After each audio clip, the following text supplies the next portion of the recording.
Good morning, or depending on when you're watching this, good afternoon, good evening, or good night. My name's Ross, and as always told, out of Voice of Radio. So today, we need to take a little bit of a look. Well, I'll be honest with you, right? It's some news which is really interesting and kind of exciting, and we've got some release dates, but it's all a little bit up in the air. Now, the lovely Primal Lugia, he of PokeGuardian.com, was a person that kind of opened me onto this, so to speak. And he gave quite a big disclaimer. I'm going to give the same disclaimer. We have a bunch of release dates which is fun to speculate on and have a look at. As it stands at the moment, none of this is official and could well change. But the most exciting news is the news that a distributor has gone and listed products with Pokémon 25th as a placeholder name. Well, hang on a second, Wassy, I hear some of you shout. Didn't you just finish telling us over the past couple of days that Shining Fates is the 25th anniversary set? Yes. Yes, I did. Although, to be fair, it's a 25th anniversary set in the same way that Generations was. I've made that parallel a lot and I stand by it. But of course, some of you are going to point out, and it's a very good point to point out, that Generations wasn't really the 20th anniversary set. The 20th anniversary set was really Evolutions. Now, for those that don't know, although this is a set that's been discussed a lot lately, certainly it's one we featured on the channel a little bit, so I think a lot of you probably are aware of it. But essentially, this was a set which was an homage to base set. And I've said this in all the videos recently where I've mentioned this. No, it wasn't a base set reprint. It definitely wasn't a base set reprint. Yeah, the Charizard and the Mewtwo and Evolutions looked a lot like the Charizard and Mewtwo from base set. And they used a lot of the same artwork, etc. But they didn't just use the same cards. They updated some, added some, took some away. I mean, well, as I always put it, if this was a reprint of base set, where's my Blastoise? Yeah, that's what I thought. So the 25th anniversary set is expected, we think, to ape old cards in the same way that the 20th anniversary set aped old cards. Now, if we go for a 5-year gap, I'm afraid we're not going to see anything that makes a huge amount of sense. Because, of course, we are 5 years on from Evolutions. Base set came out in 1999. So if we go 5 years on from that, we end up in early 2004. And we end up with EX Team Magma versus Team Aqua. A very cool set, but unless we're weirdly getting some kind of reprint of Ruby and Sapphire this year, which, well, I'd be stunned if we did, it doesn't really make a huge amount of sense. I say reprint, I meant remake, doesn't matter. It doesn't make a huge amount of sense to have a proper Gen 3 themed set coming as a reprint. So as far as I'm concerned, there are two possible options for a 25th anniversary set if they're going for reprints. Now, option number one is to basically go Jungle and Fossil. Those were the second and third sets. They're both quite small, and I think Jungle had literally one trainer card, which is a little bit weird. And I don't know if they would make the most interesting sets being reprinted. They ain't base set, put it that way. But it would be cool to kind of have a look. And then I think the better option, as far as I'm concerned, and as always, let's argue about this in the comment section, but I think the better option here is that we go for Neo Genesis. Neo Genesis, of course, being the first Gen 2 set that introduced a whole bunch of Generation 2 Pokemon, like, for instance, I don't know, top of my head, Lugia? Lugia was kind of relevant.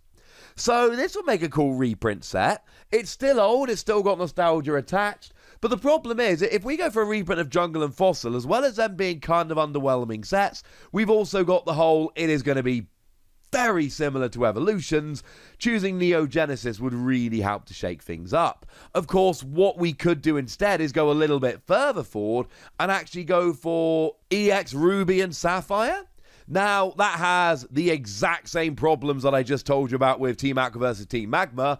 It is a Gen 3 focus set, which doesn't make a huge amount of sense when we're not having a Gen 3 remake this year. But that is the first set that the Pokemon Company made after taking the license back from Wizards of the Coast. So that could be a cool thing to do as a little bit of a celebration. I think those are the three options. I do think this third option is, shall we say, it's a little bit of a long shot. Now, this set is currently listed for October the 13th. So that makes a little bit of sense. And that's kind of interesting, of course, because, well, firstly, we were expecting a set in November, and secondly, Evolutions was like a main set. Now, it was a special set that came at the end of the XY block. It was the last set before we went to Sun and Moon, but it was still a main set. Like, Evolutions came out in November 2016, and that was our regularly scheduled November set. Wasn't great, if I'm honest with you, for players. There are a few cards here and there. Wasn't amazing. Great for collectors. But I find it very interesting that this would have a placeholder date of October when, if this is our equivalent of Evolutions but 5 years later, why would it not be our regular November set? That doesn't make a huge amount of sense to me. Now, we do actually have a couple of other placeholder dates coming along. Sword and Shield 7 is currently listed for August the 27th, and Sword and Shield 8 is currently listed for November the 12th.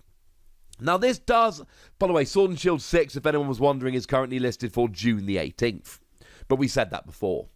Now, we don't know anything about Sword and Shield 7 and 8. We've not even had anything even remotely out of Japan for that.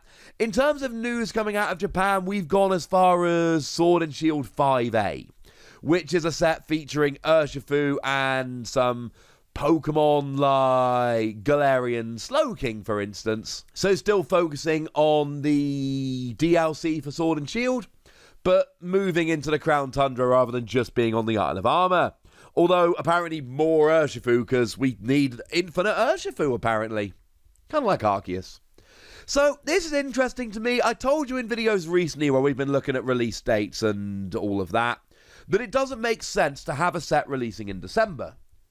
Because December's too close to Christmas. And I know people do their last minute shopping, obviously they do, but November is prime Christmas shopping time. And it's not necessarily that you buy in November, it's that you put the stuff out in November so that either people buy it or they are aware of it to buy it later, etc. Dropping it in November means that the people who are shopping slightly earlier can buy it, and the people who are shopping slightly later can be made aware of it. And I've made the parallel to the next-gen video game consoles, which are launching this year. They're launching in November. The big video games, with a few notable exceptions, generally launch in November, etc. Don't expect a December set. It doesn't make much sense from a business standpoint. So what we essentially have here is a way for Pokemon to get around releasing a set too close to Christmas. And you'll notice that what they've essentially done is gone for a kind of 2 and a bit month gap. So from June the 18th to August the 27th, we've got 2 months and 9 days. And then from August the 27th to November the 12th, we've got 2 months and 15 days. So they're going for about a 2.5 month gap. Now, this is going to create a little bit of anarchy. Sorry to Will Post on this one. Because when you've got regular release dates, you've got nice regular when the sets become legal dates, with some being at the beginning or middle of a month and some being right at the end. That is going to cause a little bit of confusion for the player base. But this is a way for Pokemon to essentially catch up. Remember, we're not supposed to have sets in March and June, which is when Sword and Shield 5 and 6 are dropping. We are supposed to have sets in February and May, and then in August and November. So here we essentially have a short date between Sword and Shield 6 and 7, Sword and Shield 7 comes out at the end of August rather than the beginning, middle like we would expect. And then November the 12th for Sword and Shield 8 is actually pretty much exactly back where we would expect it to be dropping on the second Friday of the month. So it looks like Pokemon are going to be catching up with release dates, and then you can expect them to aim to go in 2022. Yeah, I know we're quite a way out here, aren't we? But in 2022, you can expect them to go February, May, August, November, and get back to the one set every 3 months, 4 sets a year, which has been working quite well for quite a long time. There are an awful lot of questions inherent in this video today. We've got some information about release dates and new sets, though little information about it. And we've got a hint of a 25th anniversary set. When I say 25th set, I mean, according to Bulbapedia, Vivid Voltage is actually set number 90. But this is, of course, strange. Not that it's set number 90, that's fine. What's strange is that this means a 25th anniversary set is just gonna slip nicely into October, which is between our main sets, which is going to have a well-crowded release schedule, if this is to be believed. And I should tell you, this comes from a distributor who has been right about this stuff in the past. We've got Sword and Shield 6 in June, Sword and Shield 7 in August, this anniversary set in October, Sword and Shield 8 in November. That is a lot of Pokemon. Not to mention that Shining Fates is already an extra set in 2021. Does that mean we're going to have 6 sets rather than 4? Having an extra set is fine. Having 2 extra sets? That is weird. But as always, I'm bringing you the best information I have when I have it. And if things change, I will be coming along to share that information with you, because it's kind of what I do. But for now, ladies and gentlemen, I want to know what you think about all of this news. I want to know what you think about these sets and what your predictions for the 25th anniversary set are going to be. So let me know in the comment section. Go nuts.